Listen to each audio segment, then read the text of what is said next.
8 years ago, my sister got pregnant. The father wasn't involved and my sister didn't want the baby. But she also couldn't bring herself to terminate or adopt out to strangers. She approached me and my now ex-husband and asked if we would be willing to adopt her child. We weren't sure as we were concerned this would lead to issues down the line, but my sister insisted that it wouldn't, so we ultimately agreed. Before Lucy was a year old, my husband left us both because my sister lied about Lucy's father. When Lucy was 4, I got together with my wife, and we married last year. My sister has said that seeing me and my wife with Lucy, who is now 7, confirms to her that she made the right decision. When I first adopted Lucy, my husband and I told my sister that we wanted multiple children, which she said she was fine with at the time, but now my wife and I are looking into our options and my sister objects. My sister has been staying with us since July because her boyfriend kicked her out. She keeps asking Lucy if she's sure she wants siblings. Lucy has said that she does, and telling us she's worried we won't be able to give Lucy what she needs. And then today happened. We had an online consultation with a fertility clinic to talk about sperm donation. We told my sister about it and asked her to keep an eye on Lucy while we talked. The Wi-Fi went randomly on and off 3 times during the session, booting us out of the call each time. The 3rd time, my wife went to check it and saw my sister holding the power cord, and Lucy trying to plug it back in. Lucy saw my wife and said, "Auntie keeps turning the Wi-Fi off." Wife plugged it back in. But we could no longer get into the session, and we got an email from the doctor saying that if the Wi-Fi is going to be this bad, then maybe we should try a more local clinic, as we can't do online consultations. When we confronted my sister, she admitted that she wants Lucy to be an only child so she has 100% of our undivided attention, and then said in a sarcastic tone, "Forgive me for only wanting what's best for my daughter." To which we responded that Lucy isn't her daughter. Things escalated until I said that my sister should go stay with our parents, and my wife drove her to their place. Since leaving, a few hours ago, she's apologized and begged to come back, and my parents have also asked me to take her back. But I've refused. They've all called me an arsehole for kicking my own sister out after one argument, because now she's unable to get to work. No car and too far to walk, and she's back in her childhood room while at our place she had a studio to herself behind the house.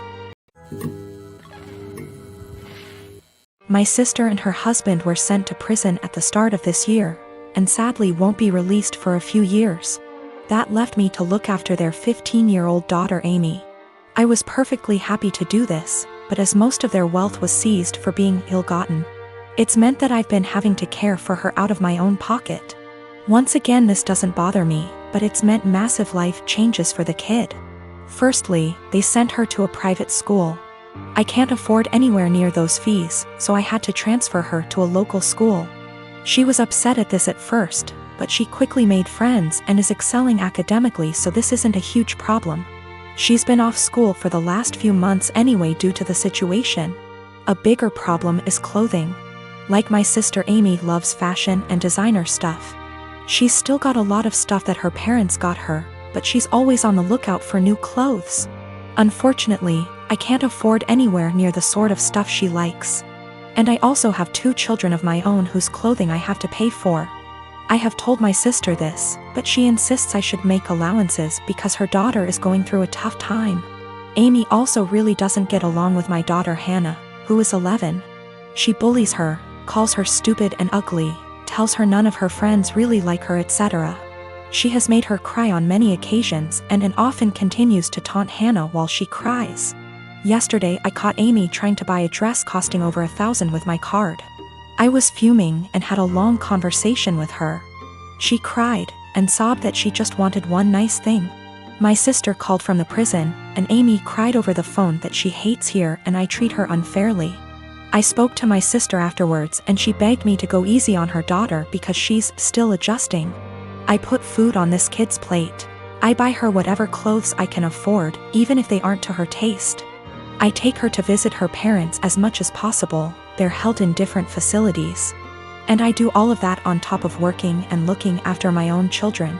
I told my sister that I was willing to look after her daughter for as long as she needs.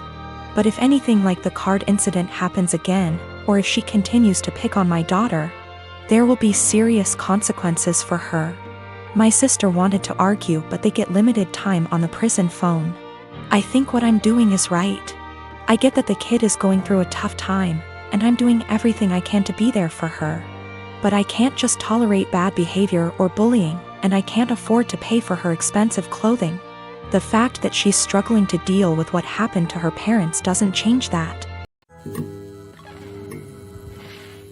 I am currently divorced from my ex Thomas of 30 years. We ended up seeing a lawyer to help with dividing stuff.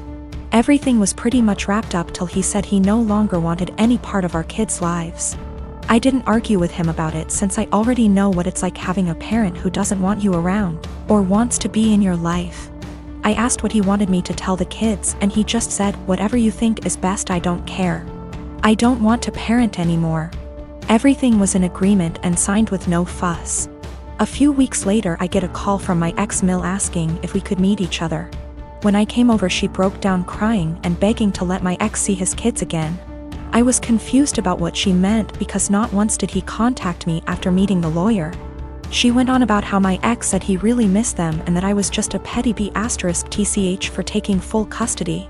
Also that he was crying for days about it. I told her my version of events and she called it BS, saying her son wouldn't lie like that, especially not about his kids. Then I decided to call him in front of her. He didn't know she and I were meeting that day. I said, "Hey, has a soccer game in a few days," which he did, and I was wondering if you wanted to go? I know he'd really love it and be happy to see you. He instantly said no. I already said I'm not doing this anymore.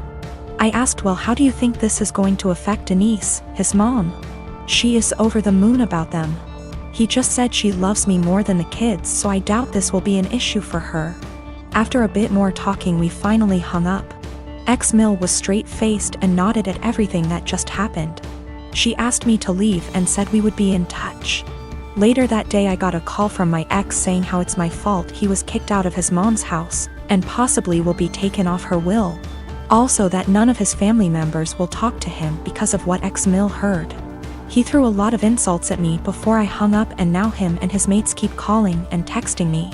My friend is saying I shouldn't have said anything in the first place and I ruined his life. Yes, I plan to let Denise see the kids because I know she just wants to give them the world along with the rest of his family. Boyfriend and I have been together for 6 years, work our day jobs together, and also run a side business together.